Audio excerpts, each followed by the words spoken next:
E aí, beleza? Eu vou gravar isso daqui, não sei o que vai dar, mas eu vou seguir algo que tem um monte de gente fazendo, da comunidade de microsas e tudo mais, que é documentar a jornada de criação de uma plataforma.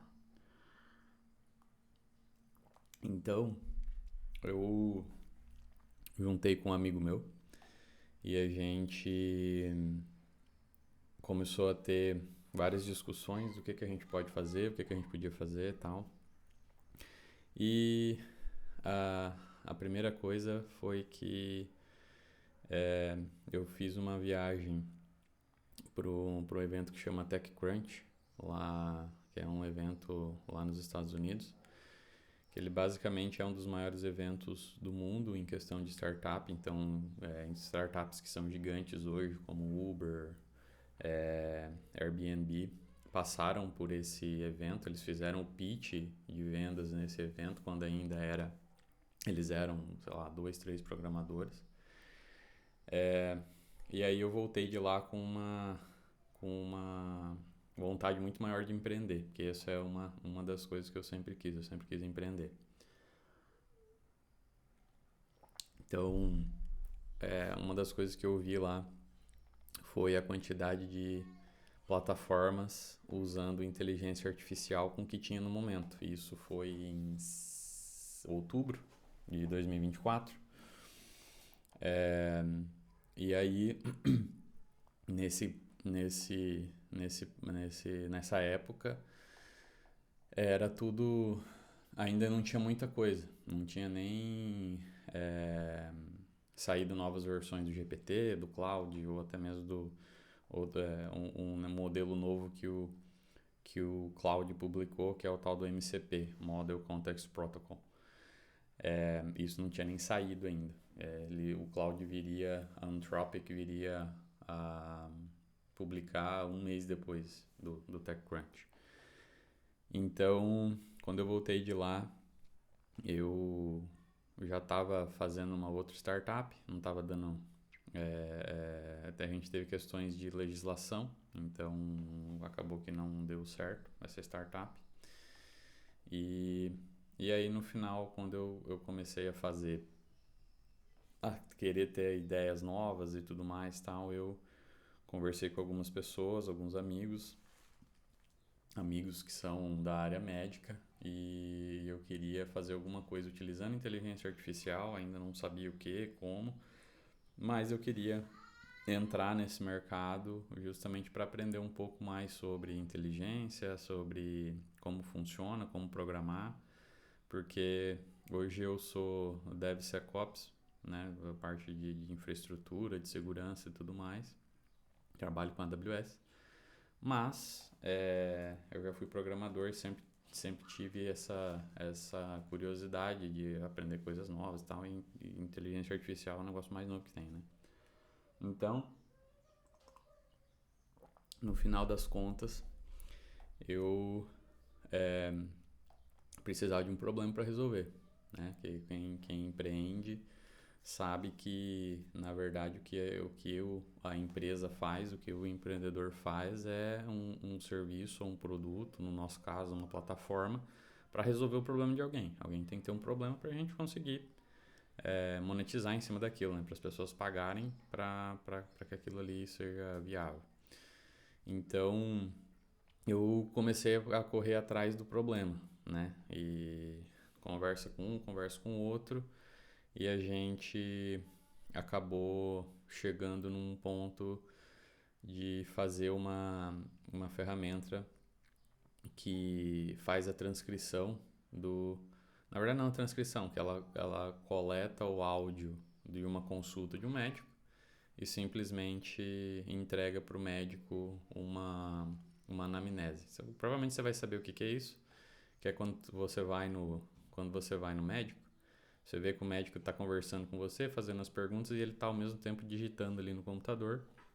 E ele, na verdade, ele está anotando de uma maneira sintetizada, às vezes com siglas, com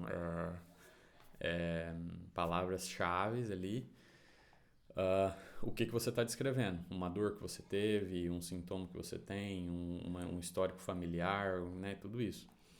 E essa ferramenta que a gente está, essa plataforma que a gente está criando, na verdade ela já está até bem avançada, já está até em ponto de venda. Ela, na verdade, o médico, ela é simples, o médico entra, aperta o botão para gravar e começa a gravar. E no final ele tem que informar qual é o nome do paciente e aí ele envia esse áudio para nossa plataforma. Tudo tem um front-end bonitinho. Ele envia esse áudio para a gente e no nosso back-end a gente integra com IA, faz um monte de coisa e, é, e aí a gente devolve para o médico, né, o resultado que é não a transcrição, mas é exatamente o que eles chamam de anamnese, que é essas notas que o médico tem, as notas do médico, né, que ele tem que anotar ali para saber, porque quando você volta daqui 1 mês, 2 meses, 6 meses, ele não tem ideia, ele não lembra que conversou contigo. Então ele tem que recuperar aquilo ali. Então, eu vou começar a documentar isso, acho bacana. Eu tô vendo alguns vídeos na internet sobre isso. Tem um cara bem bacana que eu vi, assim, que eu tô seguindo. É o Daniel, lá da Abacate Pay. Ele faz esse estilo, assim, e é aquela, tem que começar do começo, né? Tipo, o último vídeo, se tu for olhar aqui no meu canal, sei lá, era um vídeo quando eu tava na Alemanha lá, que eu fiz gravando na rua, andando e tal. Que é quando eu trabalhei lá, né? Quando eu fui trabalhar de DevOps na Alemanha. Mas é isso. É algo que eu sempre quis fazer, eu acho que vale a pena a gente documentar o caminho. E eu vou fazer isso aqui simples, sem edição, talvez não vai ter cenário, não vai ter nada, é só... Isso aqui é o meu background mesmo da minha casa, é o meu escritório. Então, sem edição, pra gente começar a fazer isso aqui e mostrar. Eu vou mostrar algumas coisas como que eu fiz, então pelo menos eu tô usando todo o meu conhecimento de DevOps, né? A minha especialização, vamos dizer assim, é em AWS. Então, a AWS é a que eu conheço mais, os atalhos, como que funciona. Então, como que a gente fez para levar essa plataforma para produção? Basicamente, a gente já está em produção, a gente não tem cliente ainda, porque a gente precisa de médicos ou alguma clínica que teste, então a gente está atrás disso ainda. E a grande questão é que a gente está pagando basicamente zero para levar um negócio em produção. Então eu vou fazer um vídeo sobre isso que eu acho bacana, que é em produção por R$0, basicamente.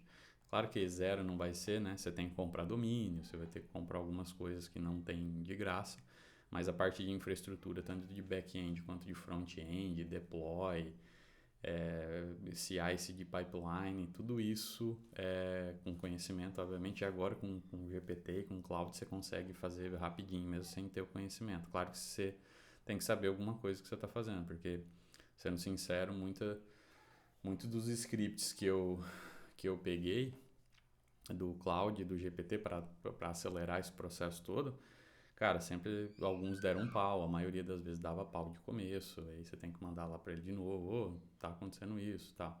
Então, na verdade, ele não é tão redondo assim, ele não programa 100% para ti.